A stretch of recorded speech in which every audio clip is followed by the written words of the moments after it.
Bom, então, bom dia a todos. Vamos dar início à sessão de julgamento da 6ª Câmara do TIT, do dia 14 de abril de 2022. Alerto a todos que essa sessão está sendo gravada e a gravação ficará disponível no YouTube e no canal do Tribunal. Peço a todos que mantenham o microfone no mudo para evitar ruídos de microfonia enquanto não estiverem falando. E nós vamos seguir a ordem da pauta, priorizando os pedidos de sustentação oral e pedidos de preferência. Hoje, nós temos 3 pedidos de sustentação oral.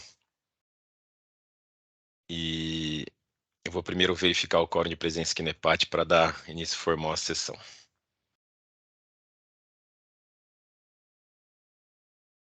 Todos confirmaram presença, então estão presentes além de mim, doutora Heloísa, doutor João Carlos Silag e doutor Ítalo. Dou início formal à sessão. E o primeiro processo da pauta com pedido de sustentação oral é o do Carbono Química Limitada, auto de infração 4021152, pedido de sustentação oral pela doutora Maria Luísa Salles Vasconcelos, que já se encontra aqui presente. Bom dia, doutora Maria Luísa. Bom dia, presidente. Bom dia. Esse é um recurso de ofício de relatoria da doutora Heloísa. Aqui eu passo a palavra para a leitura do relatório e depois a gente parte para a sustentação oral. Por favor, doutora Heloísa. Bom dia a todos. Trata-se do auto de infração, como o presidente falou, em que está sendo analisado um recurso de ofício. Consiste em 2 infrações, mas a descrição delas é essencialmente a mesma, que deixou de pagar ICMS decorrente de entrega de guias de informação e apuração do ICMS, as GIAs, com indicação de valores de débito e crédito em importâncias inferiores às escrituradas no livro fiscal destinado à apuração e arquivos magnéticos transmitidos. São essas as acusações. Obrigado, doutora Heloísa. Então, passo a palavra para a doutora Maria Luísa para a sustentação oral. Obrigada, presidente. Primeiro, bom dia a todos. Cumprimento aqui a doutora Heloísa, relatora, os demais membros da Câmara e eventuais colegas aqui presentes. Eu vim aqui, eu vou tentar não me estender muito no tempo na sustentação oral, até porque o caso ele não é de grande complexidade, mas ele merece sim a sustentação oral em virtude do teor do recurso de ofício da Fazenda. Esse recurso de ofício foi apresentado contra a decisão administrativa que entendeu por bem cancelar a autuação lavrada face à recorrida, uma vez que não se verificou a configuração da materialidade que foi ela imputada no auto, que é a falta de pagamento de ICMS nos exercícios de 2009 e 2010, em virtude da divergência entre as GIAs e os arquivos magnéticos entregues. E para fundamentar essa necessidade de reestabelecimento da autuação e reforma da decisão proferida pelo DTJ, a Fazenda ela traz tão somente um único ponto aqui para o reestabelecimento da autuação, que seria a suposta intempestividade das provas juntadas pela recorrida em primeira instância. Em que pese a argumentação trazida pela Fazenda nos autos, ela não merece prosperar por 2 pontos que aqui a gente vai trazer para a ponderação de vossas senhorias. O primeiro que é importante relembrar que esse processo administrativo, ele perdura há mais de 9 anos aqui no tribunal. Ele tramita desde 2013, quando da apresentação da primeira impugnação. E durante esses 9 anos de contencioso administrativo tributário, já houve, por 2 vezes diferentes, prolação de decisão aqui das câmaras ordinárias do tribunal, que entendeu por bem anular a decisão de primeira instância, determinando a remessa dos autos para que fossem analisadas as provas juntadas pela recorrida em primeira instância. Essas provas somam mais de 1.200 páginas, para comprovar que realmente não houve falta de pagamento do imposto nos anos de 2009 e 2010. Dentre essas provas, que é uma vasta quantidade aqui no processo de folhas 101 a 1.388, a gente tem notas fiscais canceladas, DACTs de movimentações de estoque entre unidades da própria recorrida, a gente tem um laudo de energia elétrica comprovando o creditamento extemporâneo e separando efetivamente o que foi empregado no processo produtivo e o que foi utilizado pelo pessoal administrativo, notas fiscais de aquisição de combustíveis e vários outros documentos que comprovam que não houve a ausência do pagamento porque esse creditamento foi realizado dentro das hipóteses legais previstas no próprio regulamento ICMS. E essas decisões administrativas proferidas, elas não são de cunho opinativo. elas são um ato cogente proferido pelas câmaras lá atrás que determinaram a remessa para que essas provas realmente fossem analisadas. E num cenário desse, pedir o reestabelecimento da autuação por suposta intempestividade das provas é uma clara preclusão consumativa da alegação. Caso a Fazenda não concordasse que as provas realmente precisavam ser analisadas ou que elas eram intempestivas à época, quando juntadas em primeira instância, ela teve não por uma, mas duas oportunidades diferentes de recorrer das decisões, seja por pedido de retificação de julgado ou através de recurso especial. Não o tendo feito, reitero aqui, duas oportunidades que ela teve, é cristalino que houve preclusão aqui da alegação que está sendo trazida no recurso de ofício. E o segundo ponto aqui que a gente gostaria de trazer para Vossas Senhorias é que, quando esse processo retornou para a primeira instância para que as provas fossem devidamente autorizadas, a gente teve uma manifestação do próprio agente fiscal que autuou a recorrida nesse caso, em folhas 1650, comprovando que não houve falta de pagamento de imposto por parte da recorrida. E aqui eu vou pedir licença só para citar um trecho dessa manifestação, abro aspas. Verificamos que, fora algumas pequenas diferenças em 2 meses, os dados entre a GIA e arquivo Sintegra são iguais. Fecho aspas. Não havendo sequer a concretização da materialidade que foi ela atribuída na autuação, outro caminho não poderia ser seguido que não fosse o seu cancelamento. E você permitir, nesse cenário, o reestabelecimento da autuação configuraria não tão somente uma verdadeira alteração do critério jurídico, porque você estaria imputando, na verdade, a recorrida, porventura, se o agente fiscal competente assim entendesse, pela lavratura de uma autuação de descumprimento de dever instrumental. Mas aqui a gente estaria deixando de observar também todas as decisões proferidas pelas câmaras julgadoras que determinaram a verificação se a materialidade da autuação estava ou não consumada. Então, julgadores, a recorrida que pede conhecimento do recurso de ofício fazendário e o seu não provimento, mantendo-se rígida a decisão da DTJ que cancelou a autuação. Em resumo, essa é a sustentação oral e eu fico aqui à disposição dos senhores caso surjam eventuais dúvidas acerca do processo. Obrigado, doutora Maria Luísa, pela sustentação oral. Antes de voltar a palavra para a doutora Heloísa, relatora, eu queria só corrigir um ato falho. Eu esqueci de falar também da presença da doutora Aline, da representação fiscal, que está aqui. Quando eu li todos os integrantes da Câmara, esqueci de falar da doutora Aline. Mas bom dia também, doutora Aline. Então eu volto a palavra à doutora Heloísa, relatora. Certo, cumprimento a doutora patrona pela sustentação oral e passo a leitura do voto a partir do item 21, que já se encontra disponível no EPAT.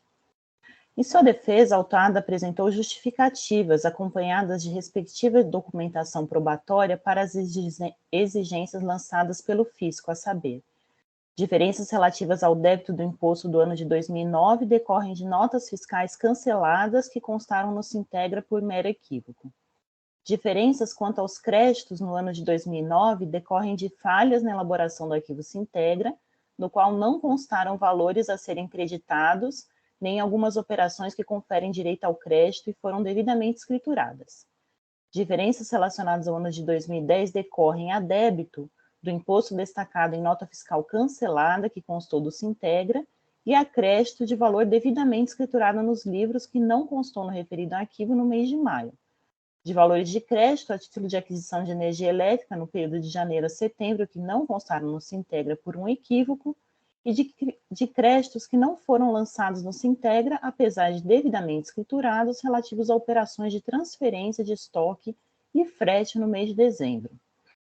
Em manifestação acerca da primeira diligência solicitada pelo julgador tributário, a autora do feito consignou, em síntese, que os dados apresentados nos arquivos Sintegra são documentos presumidamente de natureza comercial da autuada, razão pela qual considerou como válidas as operações listadas nos arquivos magnéticos. Também que as justificativas apresentadas não poderiam ser acatadas em face das inconsistências nos dados dos arquivos magnéticos. Destarte, não houve manifestação específica sobre os pontos suscitados pela recorrente em sua defesa.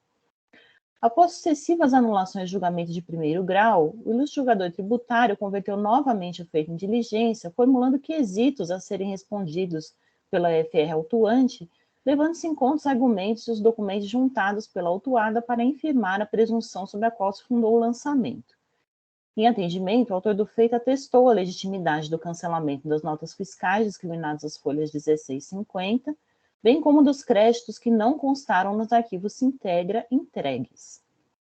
Em comparação dos valores lançados em dia com aqueles constantes dos arquivos apresentados após o início da ação fiscal, constatou que há tão somente pequenas diferenças em 2 meses, restando iguais nos demais.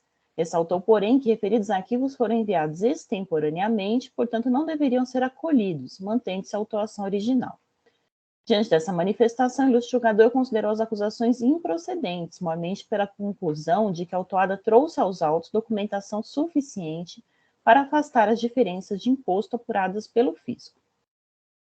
No mesmo sentido da resposta à última diligência, a representação fiscal argumenta que parte da documentação foi apresentada extemporaneamente, sem explanação dos motivos de força maior ou do fato superveniente aptos a justificar a extemporaneidade, além de ressaltar que a retificação dos arquivos magnéticos se deu após o início da ação fiscal, portanto, fora do manto da denúncia espontânea. Não obstante as respeitosas alegações postas no parágrafo supra, penso que seria hipótese de as acolher caso as infrações ora em debate fossem relativas aos registros magnéticos, mais especificamente aquelas previstas no inciso 5 do artigo 85 da Lei 6374. Fossem as acusações referentes a irregularidades nos registros constantes dos arquivos magnéticos, de fato, a apresentação de arquivos corrigidos após o início da ação fiscal em nada socorreria autuado, na medida em que, nos termos do parágrafo único do artigo 138 do CTN, não se considera espontânea a denúncia apresentada após o início de qualquer procedimento administrativo ou medida de fiscalização relacionados com a infração.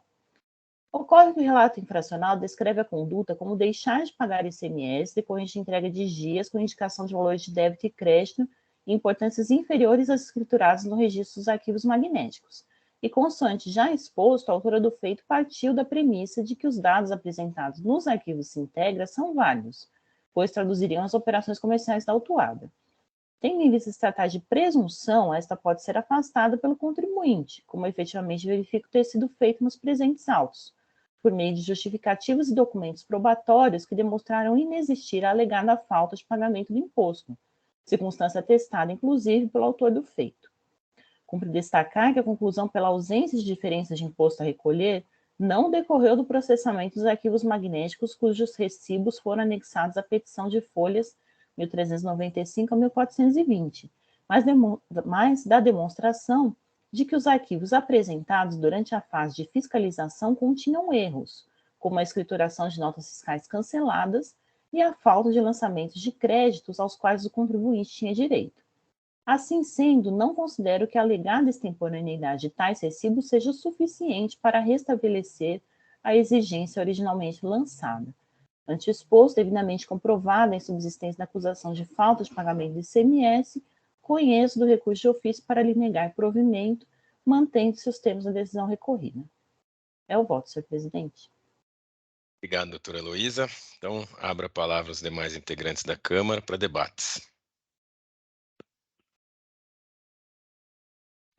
Não há nenhum pedido de manifestação, eu acompanho a doutora Heloísa, e se ninguém tiver mais nada para falar, eu vou encerrar os debates e verificar o quórum de votação.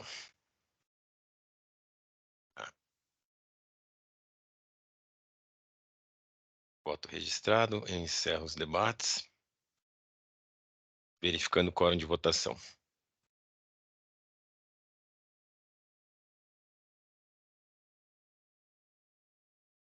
Todos confirmaram presença, eu inicio votação.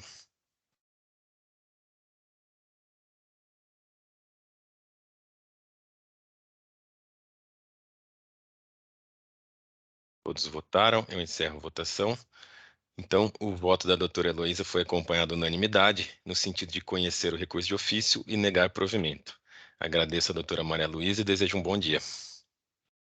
Obrigada, eu aqui peço licença para me retirar e desejo uma boa sessão a todos. Fique à vontade, obrigado. E assim a gente encerra o julgamento do caso Carbono Química Limitada.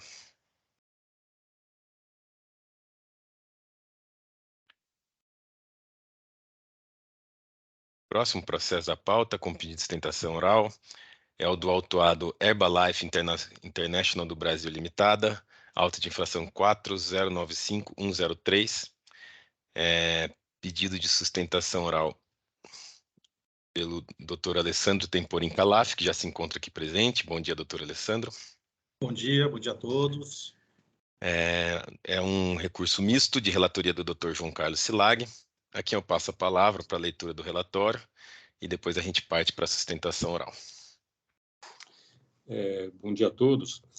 Eu queria dizer o seguinte, eu verifiquei que eu preciso fazer diversas alterações no voto, de forma que eu não vou apresentar o voto. Agora, se o patrono entender interessante já realizar a sustentação oral, fique à vontade. Aí eu posso ler o relatório. Só uma pergunta, uma dúvida. Vai ser pautado de novo? Eu vou ter oportunidade de sustentar ou essa é a oportunidade porque eu sustentaria agora? Eu teria nova oportunidade, doutor Alessandro, mas se o senhor quiser fazer hoje também não tem problema, antes do doutor Silag finalizar as alterações do voto. Tá bom, Como o senhor... eu faço hoje já. Perfeito. Então, doutor Silag, por favor, poderia fazer uma leitura das acusações, daí a gente parte para a sustentação oral.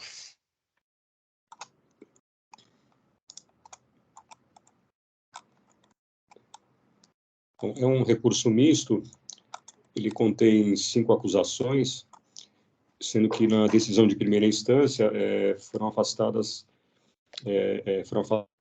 parcialmente alguns subitens dos itens 1 e 4 das acusações, referentes à questão da data inicial considerada para efeito de cálculo dos juros. Sendo que as demais, com relação ao mérito, foi mantido o auto. O processo sofreu algumas diligências.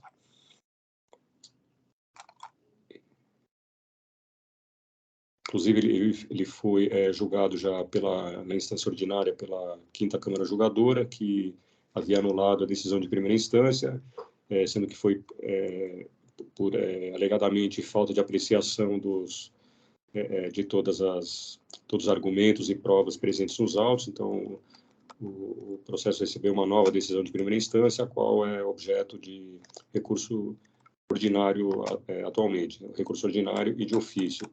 E as acusações são, duas delas decorrem de importação de mercadorias do exterior, em que o contribuinte alega que se comportou como se elas tivessem ocorrido por encomenda, e o fisco aponta que elas teriam ocorrido a modalidade por conta e ordem, uma delas referente a crédito indevido, a outra referente à falta de pagamento do ICMS e substituição tributária, uma vez que as mercadorias vieram de outro estado. Depois tem a acusação de falta de pagamento do imposto relativo à operação própria, pela emissão de notas fiscais referentes a operações de saída de mercadorias tributadas com erro na aplicação da alíquota interna interestadual, ou erro na aplicação do regime de substituição tributária com retenção antecipada, e referente a operações próprias de saída, acusação de crédito indevido, mediante lançamento a título de outros créditos no RAICNIS, não tendo sido comprovada a origem do crédito. E, finalmente, a acusação do item 5 refere-se à elaboração e entrega de 8 dias com a indicação incorreta das informações econômico-fiscais. Então, esse é o relatório. Obrigado, doutor Silag. Passo a palavra, então, ao doutor Alessandro, para a sustentação oral. Está no mudo, doutor Alessandro. É o mal do século. Obrigado, doutor. Só mais uma dúvida, e desculpa a ignorância uma vez mais. Ele vai ser pautado de novo e eu vou poder fazer a sustentação oral, certo? Ele vai ser pautado de novo em breve, e assim, o senhor pode optar por fazer hoje ou na próxima sessão. Se o senhor fazendo hoje, na próxima sessão, a gente pode aproveitar a presença do senhor e tirar alguma dúvida na hora do julgamento. Então, como o senhor preferir. Se quiser deixar tudo para o próximo julgamento, ou se não... Eu prefiro, doutor Paulo, dada a importância do caso, eu prefiro sustentar no dia do julgamento mesmo por todo mundo, e a gente até otimiza o tempo aqui de todos aqui da sessão. Eu acho melhor. Perfeito, como o senhor preferir. Então, eu estou retirando esse processo de pauta, devolvendo para o relator, e esse processo será pautado aí nas próximas semanas. Tá bom? Obrigado, doutor Alessandro. Desculpa. Boa sessão, imagino. Obrigado. Então, dessa forma, a gente encerra o julgamento do caso Herbalife International do Brasil Limitada. Vamos para o próximo processo da pauta. O próximo processo com pedido de sustentação oral é o do autuado O Imóvel S.A., auto de infração 4.116.511, é um retorno de julgamento, com pedido de vista do Dr. João Silag. Esse processo é um recurso ordinário de minha relatoria, eu já apresentei voto, e o Dr. Michel, bom dia, Dr. Michel, também já fez a sustentação oral.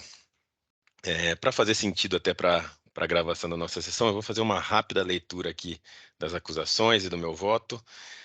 Depois a gente passa a palavra para o Dr. Silag apresentar o voto vista, e depois a gente reabre os debates, aproveitando eventualmente a presença do Dr. Michel aqui para tirar alguma dúvida. Então, o auto de infração, ele tem 4 acusações. As duas primeiras são de acusação, acusação de falta de pagamento de ICMS comunicação. A primeira é sobre o aluguel de equipamentos, junto com o serviço de comunicação, e o segundo é sobre o serviço de gerenciamento de rede. Aí o terceiro é também falta de pagamento de ICMS, comunicação, sobre o serviço denominado como serviço de telecom, e o quarto é acusação também de falta de pagamento de ICMS e comunicação, no serviço denominado Telecom Internacional. No meu voto, primeiro eu fiz uma exposição acerca do conceito de serviço de telecomunicação, de comunicação, né? Mencionei a Lei Complementar 87 de 96, mencionei a Lei Geral de Telecomunicações, e aí eu concluí por cancelar os itens 1 e 2, que eu entendi que o aluguel de equipamentos e o serviço de gerenciamento de rede não se enquadravam no conceito de serviço de comunicação para fins de incidência de ICMS, e mantive os itens 3 e 4, o 3 porque eu entendi que de fato era um serviço de comunicação, e o 4 que eu entendi que não está comprovado nos autos a exportação do serviço. Então, aí a conclusão do meu julgamento foi conhecer parcialmente o recurso ordinário, que tem uma questão também do juros Selic que foi levado ao judiciário, e na parte conhecida eu dei parcial provimento ao recurso, cancelando os itens 1 e 2 e mantendo a cobrança dos itens 3 e 4. Foi assim que votei. Aí o Dr. Silag pediu vistas e eu passo a palavra então a ele para a leitura do voto vista. Obrigado. Como o meu voto acho que é curto, se permitir, eu vou ler o meu voto. Pedir vista dos autos para melhor analisar as acusações objetos do presente auto.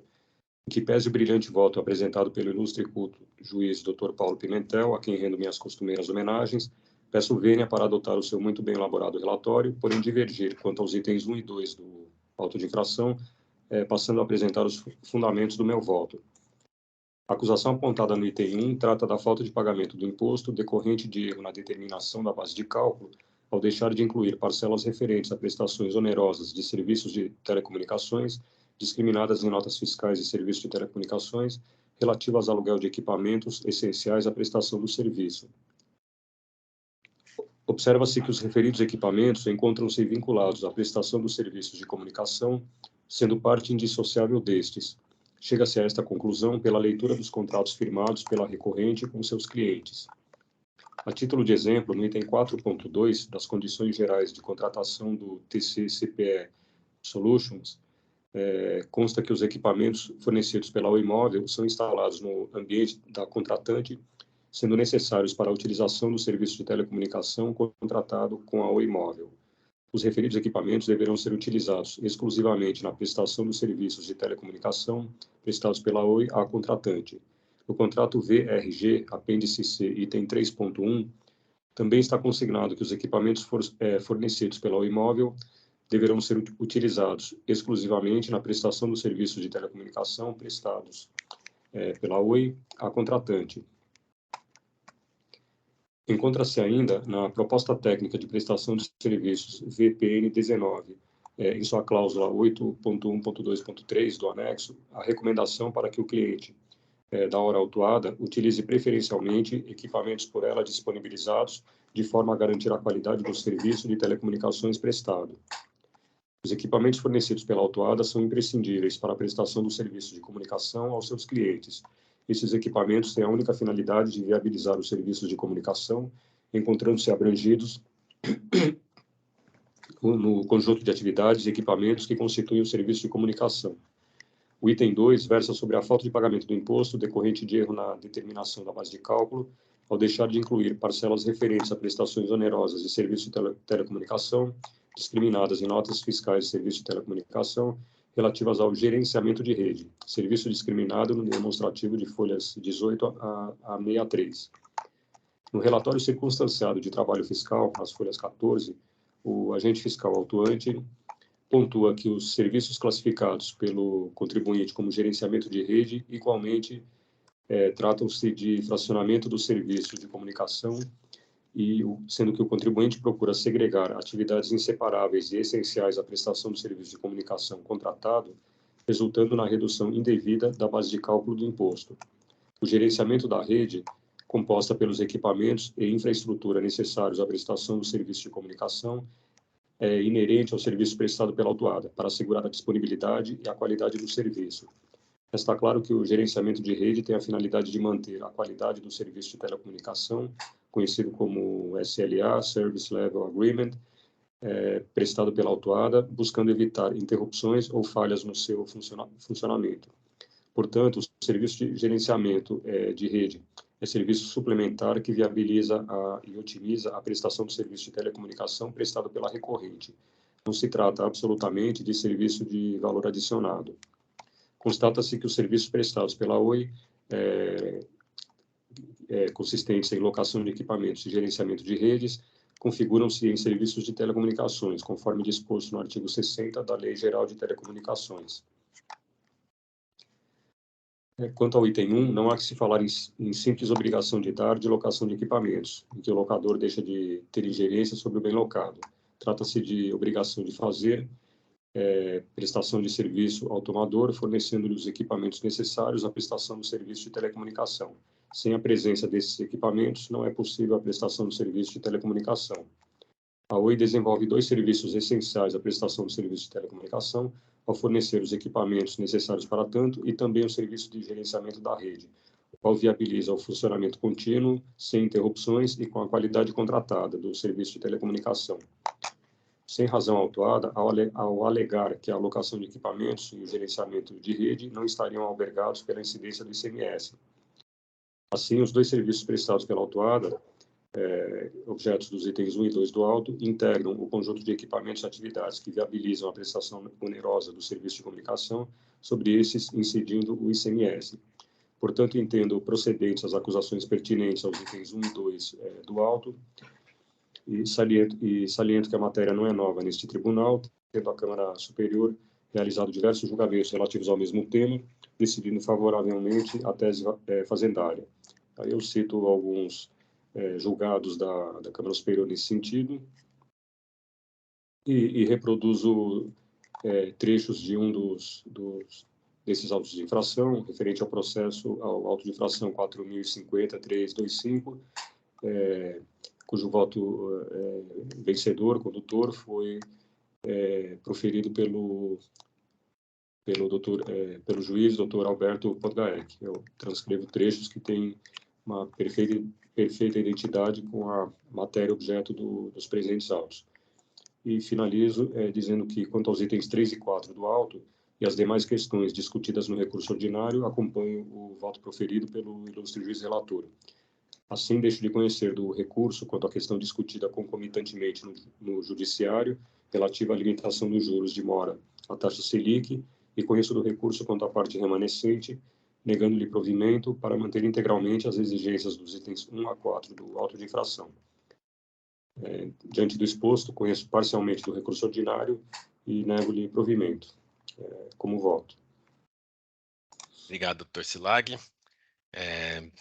De fato, o assunto não é novo, nem em nossa Câmara, nem no tribunal. Acho que todo mundo já teve a oportunidade de se posicionar, mas, de qualquer forma, a palavra está aberta a todos, os debates estão abertos. Então, não havendo nenhuma manifestação, eu encerro os debates. Vou apenas aguardar o registro do voto do Dr. Silag para encerrarmos os debates e partimos para a votação.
Pronto, registrado.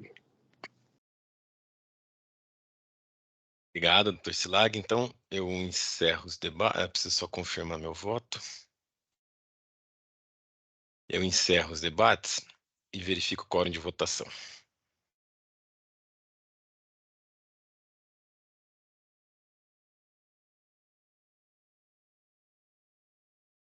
Todos confirmaram a presença. Eu inicio votação.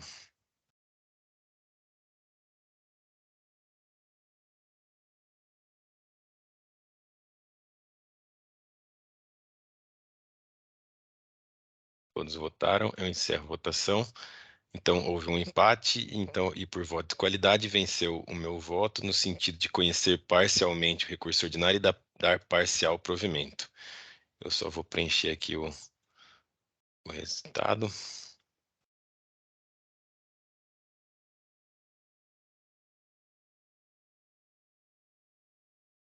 E, desta forma, nós encerramos o julgamento do caso O Imóvel S.A., agradecendo a presença do Dr. Michel.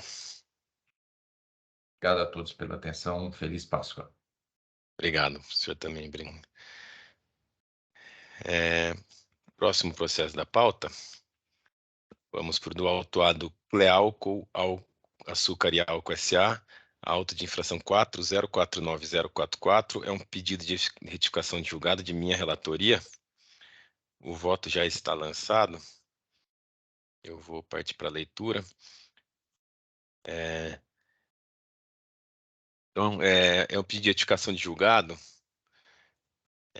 formulado pela Fazenda Pública, porque o voto proferido pela Sexta Câmara, né, na antiga formação, entre as votações do processo, houve uma sugestão de redução da multa pelo relator, Dr. Juliano de Pietro, e que foi acompanhado por mais um juiz, e houve um voto vista da doutora Luciana Vendramini, que foi acompanhada por outro, então houve um empate com relação a essa questão da redução da multa do 527A, e por equívoco eles colocaram o resultado de julgamento como provimento do recurso neste ponto, dando a redução da multa, mas em razão do quórum qualificado necessário para essa redução, na verdade, o recurso não foi provido neste ponto. Então, a partir do item 4, eu falo aí do pedido de retificação de julgado, que eu entendo por um erro de fato, E aí eu vou partir do item 7, que no pedido de retificação de julgado em análise, a Fazenda Pública alega em síntese que a decisão proferida pela Câmara Julgadora incorreu em erro de fato por se tratar de redução de multa com base no artigo 527-A do RICMES, que exige o voto de 3 juízes, e tendo havido 2 votos para cada, relator e vista, temos que o voto vencedor quanto à redução da multa foi o voto de vista, concluído pela ocorrência do ilícito de que trata o item 9 do AIM, mantendo-se a acusação tal qual decidido pelo jogador singular, e não tendo sido aplicada a redução da multa, temos que a decisão negou o provimento ao recurso ordinário. Compulsando os autos, verifica-se que, desculpa, há um pedido de admissão aqui na sessão.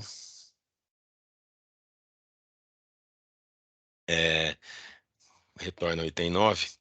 Compulsando os autos, verifica-se as folhas 3983 e 3991, que em julgamento realizado pela 6ª Câmara Julgadora, o doutor relator votou, entre outras coisas, por manter a decisão singular, tal como lançada para o item 9, porém reduzindo a multa aplicada em 50% por força da aplicação do artigo 527-A do RICMES de referido item. Por sua vez, a ilustre juiz com vistas votou pela impossibilidade de redução em relação da multa aplicada em face da conduta infracional relatada no item 9 do auto de infração. Cada um dos votos acima mencionados foi acompanhado por mais um julgador, sendo que houve, portanto, um empate em referido julgamento. Nos termos do parágrafo 2º do artigo 61 da Lei 457/2009, quando se tratar de relevação ou redução de multa, são necessários votos de pelo menos 3 juízes presentes. Como no presente caso a questão controvertida residiu exatamente na questão da redução da multa do item 9 e houve um empate com voto de 2 juízes para cada posicionamento, tem-se que nos termos do artigo 61, parágrafo 2º da Lei 13.457/2009, não houve a concessão de referida redução referido julgamento. Assim, correta a argumentação feita no presente pedido de justificação de julgado, já que constou equivocadamente como decisão final da Câmara, no quadro de decisão da Câmara, recurso ordinário, conhecido integralmente, parcialmente provido, enquanto que, tendo em vista a não aplicação da mencionada redução da multa, nada foi provido ao recurso analisado naquela oportunidade. Aliás, após a finalização do julgamento deste processo, a própria Câmara Julgadora percebeu o equívoco e inseriu um despacho no processo no seguinte sentido: tratando de redução de multa com base no artigo 527-A do RICMES, e sendo necessário 3 votos nesse sentido, em verdade deve prevalecer o voto da doutora Luciana pelo desprovimento ao recurso ordinário. Está nas folhas 3.990. Logo, tendo em vista que o resultado final do julgamento constante no quadro decisão da Câmara não condiz com a votação final realmente ocorrida, verifica-se de fato a ocorrência do alegado erro material. Ante exposto, conheço e dou provimento ao pedido de indicação de julgado de folhas 3.996 e 4.002 para corrigir o erro material apontado, de modo que conste como decisão final da Câmara no quadro decisão da Câmara, recurso ordinário, conhecido integralmente e não provido. É como voto. Foi um erro aí percebido pela própria Câmara depois que eles finalizaram o julgamento, então é uma questão um tanto quanto simples. De qualquer forma, eu abro a palavra aos demais integrantes para debates. Não havendo nenhuma manifestação, eu encerro os debates e verifico o quórum de votação. Só confirmando, o resultado final do julgamento, então, vai ser pedido de retificação de julgado conhecido e provido, recurso ordinário conhecido e não provido, recurso de ofício conhecido e não provido. Todos confirmaram presença, eu inicio votação.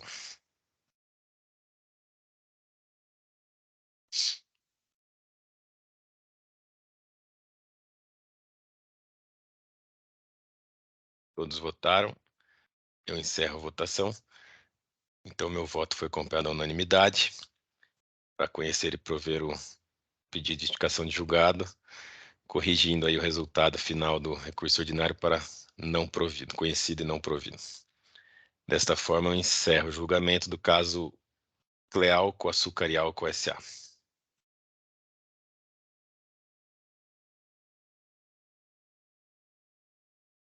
E com isso nós terminamos o julgamento de todos os processos da pauta de hoje.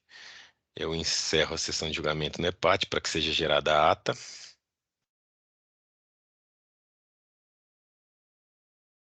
Ata gerada, todos podem ter acesso. Então eu agradeço a presença de todos, desejo um bom dia e declaro encerrada a sessão de julgamento da 6ª Câmara Julgadora do TIT, do dia 14 de abril de 2022. Peço, por favor, para o Jailson encerrar a gravação.